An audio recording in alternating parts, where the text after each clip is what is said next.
in the beginning, the people would say he's arrogant, but I don't think so. There was one artist Paul Simon admired with such intensity. He confessed their music was the one thing he was ever truly jealous of. We know him as a legend who could blend any sound into a masterpiece. But even a legend can be humbled by the talent of others. For Simon, these 5 bands were the absolute peak of musical art. Let us uncover the songwriter he believed was better than anyone else in history, including himself. 1. The Everly Brothers. It all started with a sound coming from a car radio, a sound that cut through the pop music of the 1950s and struck a teenage Paul Simon like a lightning bolt. Growing up in Queens, New York, music was already his greatest passion. But the perfect shimmering harmonies of Don and Phil Everly were a complete game-changer. When he first heard their hit song, Bye Bye Love, it was more than just a catchy single. It was a masterclass in vocal chemistry. Simon was mesmerized by how their 2 voices, each distinct and clear, could weave together so tightly that they created a third, invisible voice between them. This magical, ringing tone was something he had never heard before, and it set him on a path that would define his entire career. He immediately became a dedicated student of their sound, spending countless hours in his bedroom with his friend and new musical partner, Art Garfunkel, trying to unlock the Everlys' secret. They would play their 45 RPM records over and over, sometimes at slower speeds, just to pick apart each individual harmony and understand the mechanics of how Don and Phil achieved their seamless blend. Don and I didn't have a band. We didn't travel with a band and all, and the Crickets were on the show. Jerry Lee was on the show. This wasn't just casual singing along. It was a serious, focused study, like 2 young scientists in a laboratory of sound. This intense early training became the absolute bedrock of what the world would come to know as Simon and Garfunkel. For Simon, the Everly Brothers were the perfect blueprint for what a musical duo could achieve. He loved the raw teenage emotion in their songs, the heartbreak, the longing, the simple joy, and he was amazed by how their voices could express those feelings so perfectly. When he started writing his own original songs, he was no longer thinking like a solo artist. He was composing specifically for 2 voices, constantly considering how his own tenor would fit with Art's higher, more angelic tone. He was chasing that same magical chemistry he had first heard on the radio. And tell me he's having a bad day, therefore he's going to drive the nail crooked. Engineers who later worked with the famous duo said that Simon would constantly reference the Everly Brothers in the studio. They were his touchstone, his gold standard. He would use their song structures and vocal arrangements as a starting point before launching into the more complex, poetic harmonies that would become the signature Simon and Garfunkel sound. You can clearly hear the DNA of the Everlys in their early hits, that same tight, beautiful vocal blend that feels both effortlessly simple and musically profound. Years later, after Simon had become one of the most celebrated songwriters in the world, he had the chance to give back to the heroes who had given him so much. He invited the Everly Brothers, whose careers had faded, to be a special part of his reunion tour with Garfunkel. This act was a powerful public statement of his deep and lasting respect. On stage every night, you could see the pure, unadulterated joy in Simon's eyes as he stood next to the men whose music had been his first and most important teacher. He wasn't acting like a fellow superstar. He was clearly the grateful student, honoring his masters. He would introduce them to the massive stadium crowds not just as great singers, but as the greatest harmony singers in the history of popular music, a title he sincerely believed they had earned. For Simon, performing with Don and Phil Everly was the ultimate full-circle moment. It was a chance to stand shoulder to shoulder with the very sound that had sparked his own legendary journey, and to thank them in the only way that truly mattered, by making beautiful music together. Those perfect American harmonies gave him his start, but his search for new sounds would soon take him halfway across the world. 2. Ladysmith Black Mambazo. The next great discovery of Paul Simon's musical life didn't come from a radio or a record store. It came in the form of a simple, unmarked cassette tape handed to him by a friend in the early 1980s. At the time, Simon was a global music icon, but he was feeling creatively drained and uninspired. He took the tape home, put it in his car's cassette deck, and pressed play. What came out of the speakers was a sound so foreign and so beautiful that it stopped him in his tracks. It was a chorus of male voices, a wave of rich, complex, and joyful harmonies that rose and fell with a rhythmic pulse he had never experienced before. This was the music of Ladysmith Black Mambazo, a traditional South African choir. For Simon, a musician who had mastered the structures of Western pop and folk, this sound was like discovering a new color. Music journalists who knew him then say he became completely obsessed, playing the group's records non-stop, trying to unravel their unique vocal arrangements and understand the deep cultural traditions that produced such breathtaking music. It was a sound full of intricate call and response patterns and a lightness that seemed to float on air. Our producer here at home, Western Coast, he was there trying to help. Said, no, guys, man. What Paul Simon did next reveals the true depth of his character as an artist. He knew this incredible sound was exactly what his own music needed, but he refused to simply steal it or create a cheap imitation. He understood that this music, known as izikathamia, was not just a style. It was the voice of a people, and it deserved to be treated with honor and respect. This was also a brave and politically risky move. In the mid-1980s, South Africa was under the harsh rule of apartheid, and many artists around the world were boycotting the country. Simon chose to go there anyway, not as a political statement, but as a musical one. He wanted to collaborate, not to exploit. He spent months learning about South African music and history before he even set foot in a studio. When he finally met the group's leader, the gentle and brilliant Joseph Shabalala, Simon approached him not as a famous American star coming to hire backup singers, but as a humble student asking for a chance to learn from a master. The recording sessions for what would become the legendary album Graceland were described by everyone present as a magical exchange. Studio engineers witnessed a profound mutual respect between Simon and the choir. Simon was in awe of their natural harmonic genius, and they were fascinated by his gift for melody and storytelling. The collaboration was a true partnership. A perfect example is the song Homeless. Simon didn't write it in a traditional way. He simply gave Joseph Shabalala the English phrase, "We are homeless," and Shabalala and the group built an entire stunning song around it in their native Zulu language. On the album's opening track, Diamonds on the Soles of Her Shoes, their joyful rhythmic chant provided an unforgettable introduction that immediately announced that this was a new kind of album. Graceland became a worldwide sensation, winning the highest awards and selling millions of copies. For Simon, however, the real triumph was the pure human connection he had forged through music.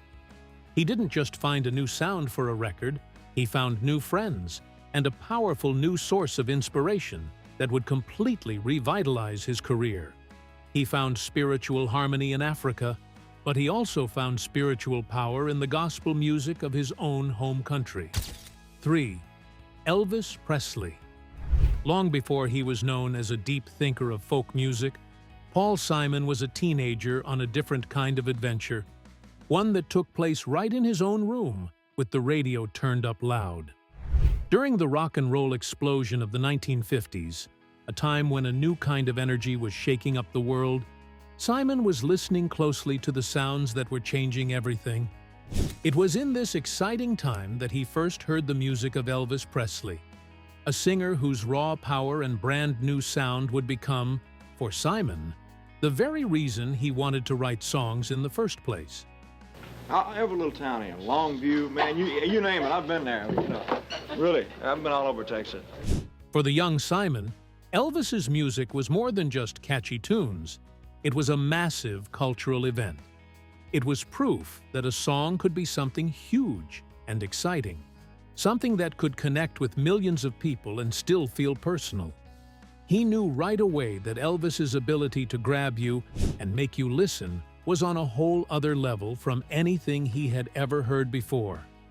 Music experts who have looked at Simon's early days say that Elvis's first recordings were like a textbook that he used to teach himself how to build a song. His love for this music was not just casual listening, it was an active and focused study. According to Simon himself, he and his early music partner would try to figure out what made those Elvis records so special. He learned Elvis's songs and analyzed his singing style with intense focus. He was amazed by the way Elvis could take different kinds of American music, like country and blues, and smash them together to create something that felt completely new and alive. He was pulled in by the pure feeling in Elvis's voice, how it could be both tough and gentle in the very same song. He started to soak up these ideas, figuring out how to put that same kind of direct, emotional punch into his own songs, even when they weren't about shaking and dancing. This was not about trying to sound exactly like Elvis. It was about learning from his raw energy. He wanted to understand where that power came from, the simple words that felt so real, the beat that you could not ignore, the voice that sounded both cool and full of heart, and then use those same tools to make his own songs connect with people in a deep and honest way. The clearest proof of this influence came much later in his career, when he created his famous album, Graceland. The title of the album is a direct tribute to Elvis Presley, naming his home in Memphis. This choice was a powerful nod to his first musical hero. He didn't just use the name for no reason, he used the idea of Graceland as the heart of the album, a place of musical pilgrimage. People who have studied the album say that Simon was like a devoted fan making a journey back to the very beginning of his own inspiration. When you listen to the songs, you can hear that it is more than just a tribute. He is using the spirit of Elvis's home to explore his own feelings about life, love, and music. He wasn't a young kid anymore, but a master songwriter returning to the place where his dream began. His lifelong admiration for Elvis Presley shows his deep respect for the American traditions that created rock and roll, and his understanding that great popular music needs both an irresistible energy and a story that feels true. A lesson that powered his art from his first song to his very last. Elvis showed him the soul of American music, but another group from across the ocean showed him how to break all the rules. 4. The Beatles. While Paul Simon was perfecting his intimate acoustic folk sound in the quiet coffee houses of New York City, a cultural hurricane named the Beatles was gathering force across the Atlantic. They weren't just another pop group, they were a phenomenon that completely changed the rules of music. And Paul Simon, an artist always listening, was paying very close attention. For him, the four young men from Liverpool represented the perfect combination of pure melodic genius and an incredibly brave, fearless spirit of experimentation. They proved to Simon and an entire generation of musicians that popular music could be smart, surprising, and artistically challenging. While he certainly appreciated their early, catchy hits, his admiration grew into a deep and profound respect during their middle period, when they began to transform the recording studio into a creative playground. Albums like Rubber Soul and Revolver were a total revelation for Simon. Here was the most famous band in the world, and they were blending Indian music, classical strings, and strange tape loops into their songs. This experimental attitude aligned perfectly with Simon's own instincts to explore and innovate beyond the strict boundaries of folk music. According to his collaborators, Simon studied the Beatles' work with the focus and intensity of a scholar. He would listen to their albums for hours, analyzing their complex chord progressions, their multi-layered vocal arrangements, and their increasingly sophisticated lyrical themes.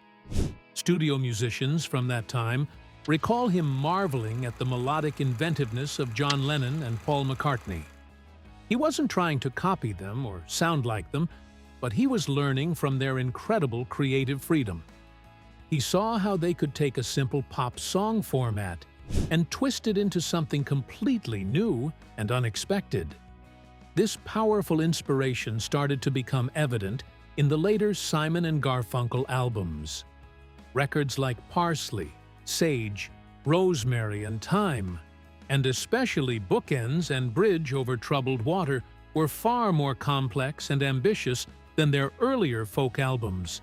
They used the studio as an instrument, much like the Beatles did, experimenting with sound effects, intricate overdubs, and lush orchestral arrangements. The Beatles had turned the album itself into a cohesive work of art, not just a collection of songs, and Simon and Garfunkel followed that path, creating their own masterpieces. What Simon admired most about the Beatles, beyond their musical genius, was their sheer courage. As the biggest band on the planet, they could have easily played it safe and continued to churn out the same kind of lovable hits for years. Instead, they chose to risk their immense popularity by constantly evolving, challenging their audience, and reinventing their sound with every new album. This set a powerful and liberating example for Simon. It reinforced his own desire to explore world music, to collaborate with unconventional artists, and to never be afraid of following his creative muse, even if it led him to places that were not commercially safe. The Beatles proved that an artist didn't have to choose between being a pop star and a serious musician. It was possible to be both at the highest level. This idea became a guiding light for Simon, inspiring him to pursue the increasingly sophisticated and groundbreaking projects that would define his legendary solo career. The Beatles proved a band could change the world, but one perfect solo voice taught him how to deliver a lyric with pure grace. 5. Sam Cooke. In the final analysis, so much of what makes a song powerful comes down to the human voice. For Paul Simon, one voice stood out as the absolute pinnacle of the art of singing: Sam Cooke. While Cooke was a brilliant solo artist, his impact on Simon was as deep and formative as any band.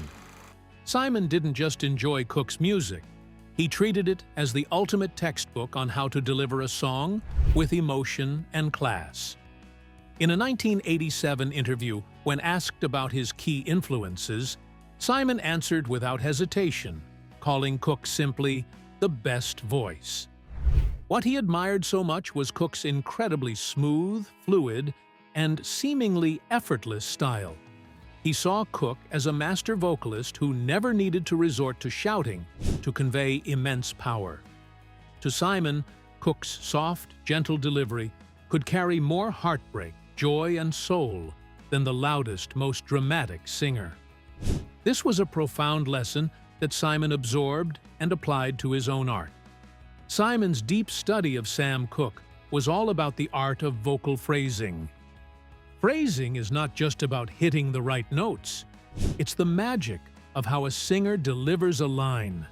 It's about where they choose to breathe, how long they hold a note, and the thousands of small, subtle ways they can bend a melody to make the words come alive. Simon would listen for hours to how Sam Cooke could glide through a lyric, making every single word sound both perfectly clear and deeply, personally felt. He learned from Cooke that the most effective way to communicate an emotion wasn't always to hit the listener over the head with it, but to invite them in with subtlety, control, and grace. This had a huge impact on Simon's own singing style. He knew he didn't possess the same kind of raw, gospel-trained voice as Cooke, but he strived to bring that same sense of smoothness and intelligence to his own performances. He wanted his carefully crafted lyrics to be understood, and he learned from Cooke that a quieter, more controlled delivery could often be the most powerful way to tell a story and connect with an audience. This profound admiration was not a passing phase. It was a lifelong respect that Simon carried with him for his entire career. He deeply respected Cooke's journey from being a superstar in the gospel world with the Soul Stirrers to becoming a pop icon, all without losing his artistic soul.